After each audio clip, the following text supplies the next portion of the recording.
हम लोग Juno space mission के बारे में बात करने वाले हैं।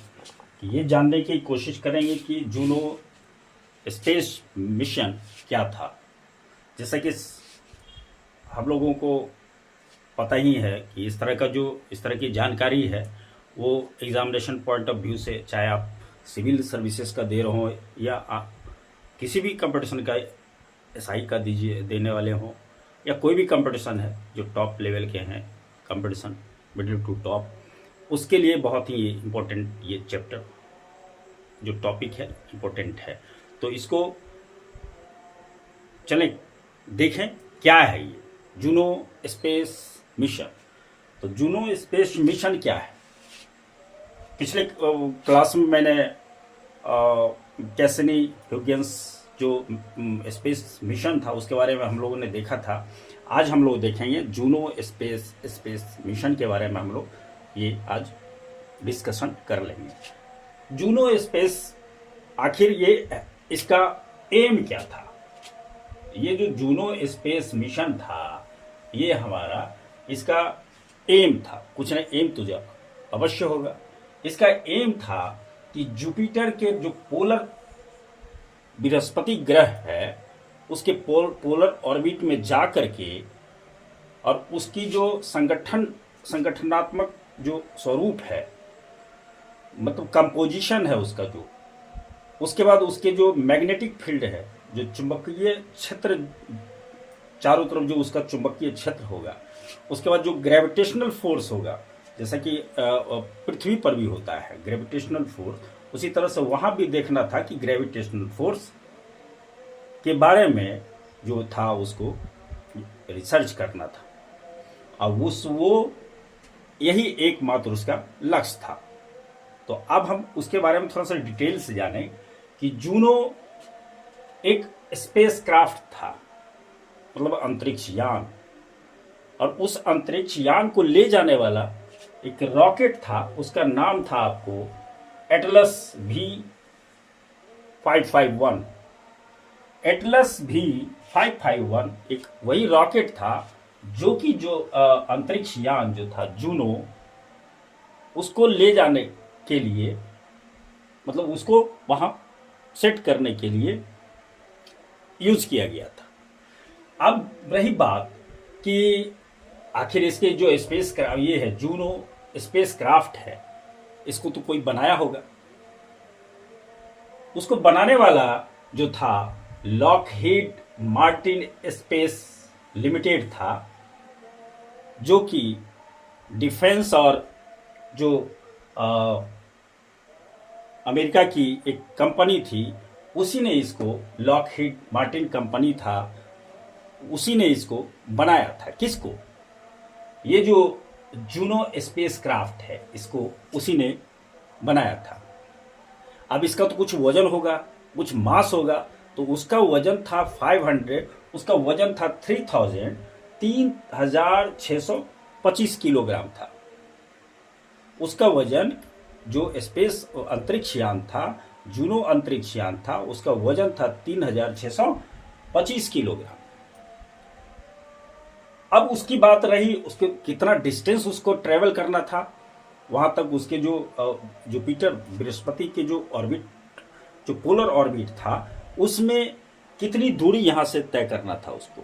तो वो दूरी था, मतलब आपको 559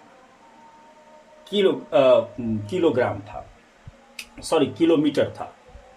उसका जो डिस्टेंस था जहां से लॉन्च किया गया, वहां से उसकी दूरी, जो उसके पोलर ऑर्बिट है बृहस्पति का, जुपिटर का, उसकी दूरी था 559, मतलब किलोमीटर वो था।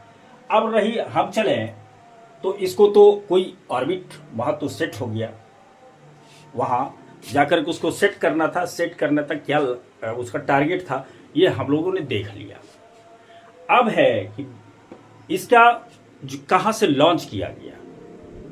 तो इसका लॉन्चिंग जो स्टेशन था वो था कैप कैनावेरल एयरफोर्स जो स्टेशन है, सिटी है फ्लोरिडा का, जो अमेरिका में है, वहीं से उसको लॉन्च किया गया था। और कब लॉन्च किया गया था? 5 सितंबर 2011 को। और वो वहां जो पहुंचा, वहां जुपिटर पर, बृहस्पति पर, वो 5 अगस्त को छोड़ा गया था 2011 में, और 5 जुलाई 2016 में जाकर के वहां वो सेट हुआ।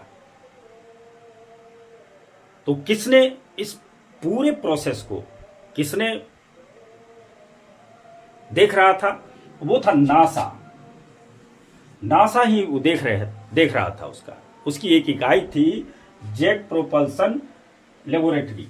जेट प्रोपल्सन लेबोरेटरी थी, वही इसकी निगरानी कर रहा था कि वहां से जो इंफॉर्मेशन भेजेगा नासा को, तो उसकी एक लेबोरेटरी जहां पे इसका जो इंफॉर्मेशन कलेक्ट करना था वो यहीं कलेक्ट करना था, जेट प्रोपल्सन लेबोरेटरी में, नासा की। उससे और एक चीज और महत्वपूर्ण बात है कि नासा का क्या है। नासा क्या है? नासा है जो अमेरिकी अंतरिक्ष अनुसंधान केंद्र है, वो मतलब अमेरिकी स्पेस रिसर्च काउंसिल है वो। कौन? नासा। अब एक प्रश्न है कि नासा का फुल फॉर्म क्या है? प्रतियोगिता कंपटीशन में देखेंगे आता है कि उसका नासा का फुल फॉर्म क्या है। तो नासा का फुल फॉर्म है, आइए आपको नेशनल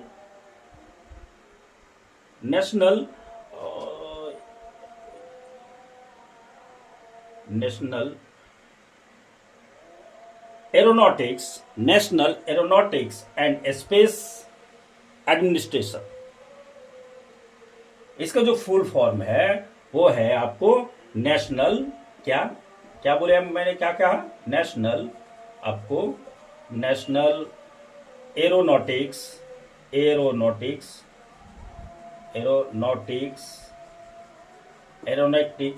एंड स्पेस एडमिनिस्ट्रेशन, इसका ये फुल फॉर्म है। क्लियर है? नासा का फुल फॉर्म है national aeronautics and space administration, NASA का फुल फॉर्म है। तो अब एक और चीज, महत्वपूर्ण चीज थी कि उसकी मतलब ये कितनी लंबाई कितनी चौड़ाई थी, किसकी? जो अंतरिक्ष यान था, जूनो अंतरिक्ष यान था, उसके जो लंबाई चौड़ाई कितनी थी? उसकी तो लंबाई थी 20.1 मीटर और लंबाई थी, और 4.6 मीटर उसकी चौड़ाई थी।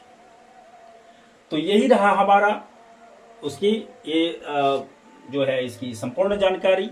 इसके अलावा इससे विशेष और कुछ भी नहीं है, इतना ही काफी है हम लोगों के लिए। आप इसको गौर से देखेंगे तो पता चलेगा यही सफिशिएंट है। और ये आपको, तो फिर मैं इसी प्रकार के वीडियो को लेकर के आऊँगा। तब तक मैं आप इसको इस यूट्यूब चैनल को सब्सक्राइब कर लें, ताकि डेली आपको नए प्रतियोगिता परीक्षाओं के लिए नए वीडियो, नई जानकारी आपके सामने मैं लाता रहूँगा। तब तक के लिए जय हिंद, जय भारत। Thank you.